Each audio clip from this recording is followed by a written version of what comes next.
In this video, we're going to show you how to message a farmer. So click on dashboard and go into messages. What's really nice is we have order messages and we have direct messages. So you can click directly on that order and send a message that is linked to that order. So that is just anything additional that you've sent. If they haven't approved it yet, you can say, hey, how come you haven't approved this? Let me know. And that'll send a push notification to their inbox.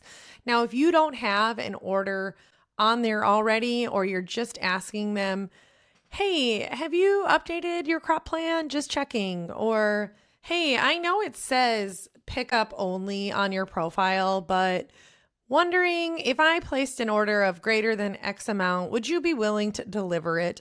Whatever that might be, but keep those messages in here so that they're out of your inbox. Now, again, you do get an email notification that someone sent a message, but now you have all of the messages back and forth on that thread. Here it is like, hey, just wondering, are you going to have this? Are you going to have these poppies?